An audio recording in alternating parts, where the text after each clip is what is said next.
खरं तर एवढी मोठी संस्था सांभाळायची, एवढं मोठं मंडळ चालवायचं आणि हा उत्सव सुरळीतपणे पार पाडायचा ते एका लोकांचं काम नव्हे. त्याच्यासाठी कार्यकर्त्यांची मोठी फौज गाठीशी असणं महत्वाचं आहे, अनुभवी कार्यकर्ते असणं महत्वाचं आहे आणि ही सुदैवाने आमच्याकडे या दोन्ही गोष्टी आहेत आणि त्याच्यामुळेच हा उत्सव 96 वर्ष आम्ही सुरळीतपणे पार पडलो आणि याच्याही पुढे पार पडत राहू.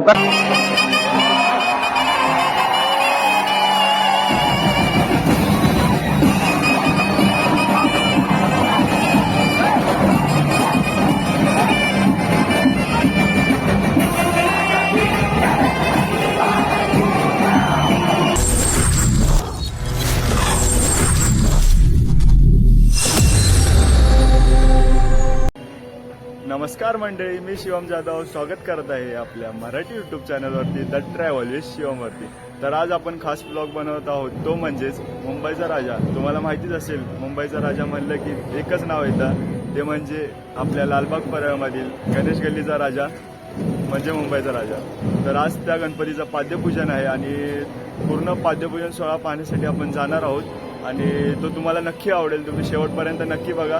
तर चला आपण पाद्यपूजन सोहळा पाहूया.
आपले मित्र बघू शकता तुम्ही.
अधिकृत टी-शर्टची नोंदणी सुरू झालेली आहे. तर जे कोणी इच्छुक असतील त्यांनी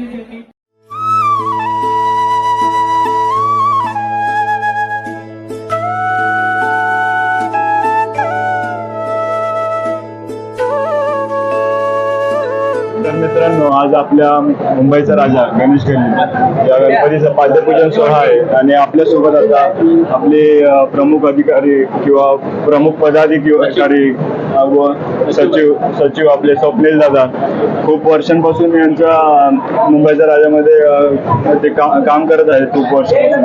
तर नमस्कार दादा. खूप वर्षापासून मी बघतोय, म्हणजे आता मला बरेच या एरियामध्ये येऊन 11-12 वर्ष झाली असतील. तर मी तुम्हाला प्रत्येक वर्षीच बघतोय, म्हणजे खूप भारी अनुभव येतो या आपल्या मुंबईच्या राजाबद्दल. तर दादा, यावर्षी आपला गणपतीचा जो आता जो सोहळा येणार आहे तो अवघ्या काही दिवसांवरती आहे. तर त्याबद्दल काय सांगाल दादा? आता म्हणजे काय तयारी झाली आता तुमची? तयारी खऱ्या अर्थाने आज आमचा उत्सव सुरू झाला, ज्याला उत्सवाराम देखील आपण बोलू शकता. कारण गुरुपौर्णिमेचा मुहूर्त साधूनच आम्ही पाद्यपूजन करत असतो. आमच्या 22 फुटाची जी परंपरा चालू आहे ती ह्या पाद्यपूजनानेच खऱ्या अर्थाने सुरू होते.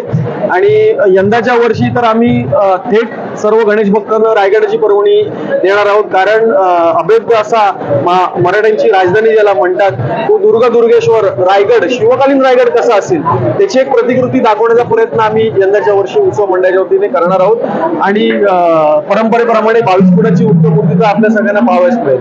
बरोबर. आणि दादा, आता जे तुमचे कार्यकर्ते, म्हणजे हे कार्यकर्त्यांशिवाय कुठचाही उत्सव पार पडणं शक्य नाही, तर त्या कार्यकर्त्यांबद्दल काय सांगाल तुमच्या सर्व कार्यकर्त्यांना? खरं तर एवढी मोठी संस्था सांभाळायची, एवढं मोठं मंडळ चालवायचं आणि हा उत्सव सुरळीतपणे पार पाडायचा ते एका लोकांचं काम नव्हे.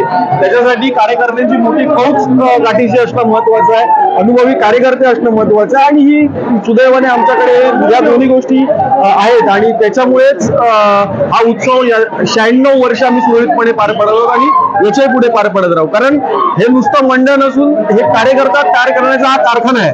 आणि खरंच नवीन कार्यकर्ते, ताज्या जन्माचे कार्यकर्ते दरवर्षी या ठिकाणी तयार होत असतात. आणि दादा, इथे जे आपले जे स्थानिक रहिवासी आहेत त्यांचा प्रतिसाद कसा आहे तुम्हाला?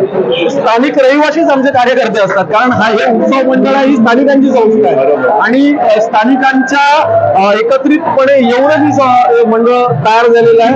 आणि खरंच त्यांचा सहभाग चांगला असतो, त्यांचा वेळोवेळी उत्सव मंडळाला मिळणारं प्रोत्साहन चांगलं असतं. त्यामुळेच हे अनेक उत्सव उपक्रम आम्ही निर्विघ्नपणे पार पाडतो. आणि आपण गेल्या वर्षी बघितलं होतं काशी विश्वनाथाचं आपण जे मंदिर बनवलेलं होतं ते अतिशय सुंदर होतं आणि अत्यंत असं म्हणजे काशी विश्वनाथाला आल्यासारखं वाटत होतं. खूप भारी डेकोरेशन होतं आणि यावर्षी आम्हाला रायगडाचं डेकोरेशन बघायला आवडेलच आणि खूप भारी असेल ते बघायला. आणि आम्ही नक्कीच येऊ दादा. आणि खूप भारी वाटलं आजचा जो पाद्यपूजन सोहळा झाला तो अतिशय सुंदर झाला आणि त्याबद्दल खूप धन्यवाद तुमचे की आपल्या एरियामध्ये असं आपल्याला दरवर्षी काही ना काही नवीन बघता येतात आणि खरंच खूप भारी. धन्यवाद दादा. आणि गणपती बाप्पा मंगल मूर्ती मुंबईच्या राजाचा जय असो. धन्यवाद.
मित्रांनो, तुम्ही आपल्या व्हिडिओमध्ये मुंबईचा राजा गणेश गल्ली या गणपतीचा पाद्यपूजन सोहळा बघितलाच असाल, तर तो तुम्हाला कसा वाटला हे कमेंट करून नक्की सांगा. आणि यावर्षीचं डेकोरेशन हे रायगडाचं बनवणार आहे ते आपण नक्की बघणार आहोत आणि ते पूर्ण आपल्या ब्लॉगमध्ये दिसणार आहे. तर ते ते पाहण्यासाठी तुम्ही नक्की चॅनलला सबस्क्राईब करा आणि आपल्या चॅनलला नक्की भेट द्या. तर तुम्ही हा व्हिडिओ बघितला तर हा व्हिडिओ कसा वाटला हे कमेंट करून नक्की सांगा आणि लाईक शेअर आणि सबस्क्राईब नक्की करा. चला भेटू नेक्स्ट ब्लॉगमध्ये.